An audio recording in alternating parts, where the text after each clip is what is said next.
In questi 3 giorni ha perso peso già 4 kg dalla prima visita medica che gli è stata fatta in carcere.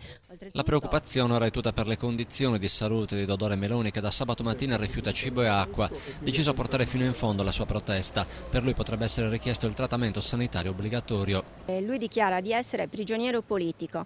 Questo arresto, fatto il giorno in cui Monti dichiarava guerra all'evasione fiscale, è un atto uguale e preciso a quello delle Brigate Rosse.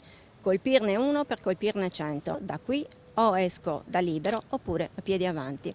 Libero o morto è uno dei passaggi che il leader indipendentista ha affidato al suo avvocato subito dopo l'interrogatorio di garanzia ieri davanti al GIP del Tribunale di Oristano, che sabato ne aveva firmato l'ordine di arresto. Interrogatorio che in realtà non si è tenuto per il rifiuto del giudice di accogliere la richiesta di Meloni, che avrebbe voluto rispondere in sardo alle domande. Meloni ha però potuto rilasciare dichiarazioni spontanee, sempre in sardo. Si è così difeso dalle accuse di frode fiscale che lo hanno portato in carcere.